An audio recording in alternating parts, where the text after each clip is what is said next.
I was part of a volunteer search and rescue team in Montana, assigned to Glacier National Park. Most of our calls involve lost hikers, sprained ankles, dehydration, the usual.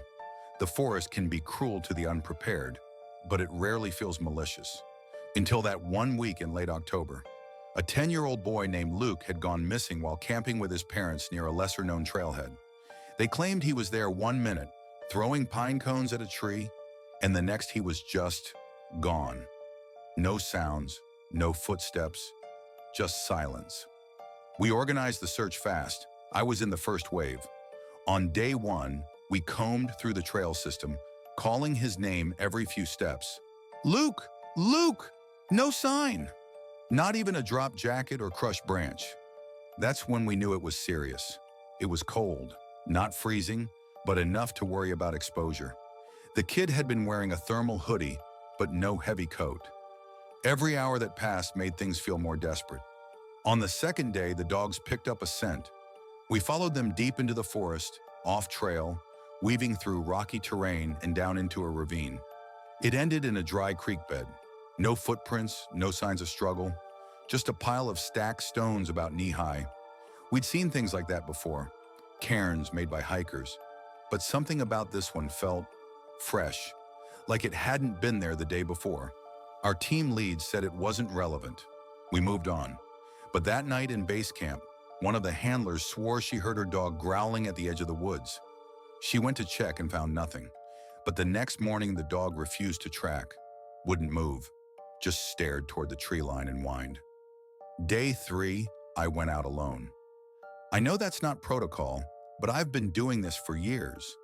I just needed a break from the group chatter. I told them I was taking the Ridge Trail loop.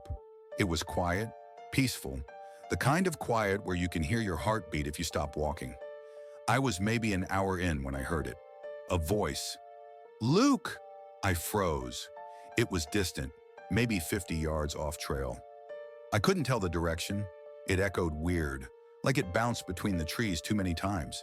It sounded like a man's voice, deep, calm.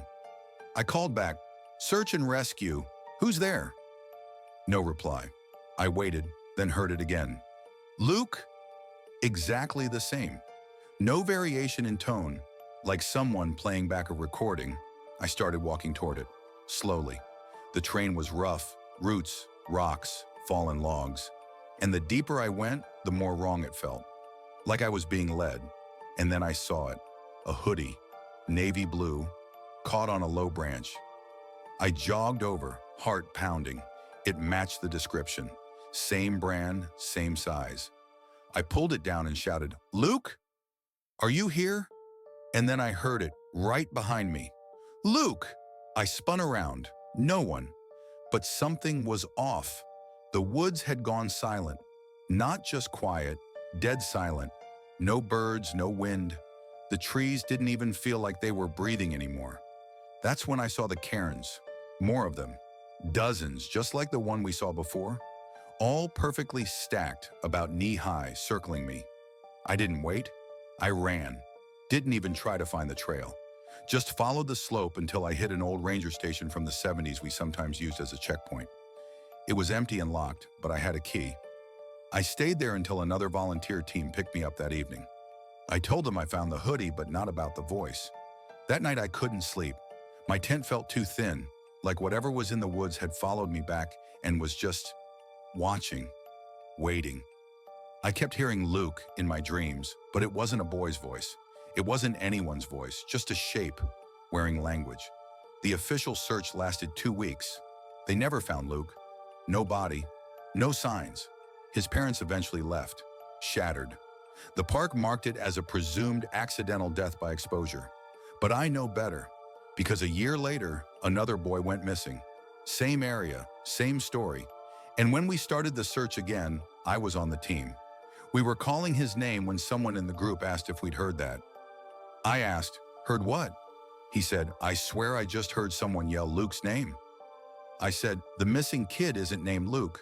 The guy blinked, confused, swore it was a mistake. But then someone else said, I heard it too. Exactly the same voice I heard that day. Luke! That was the last search I ever joined.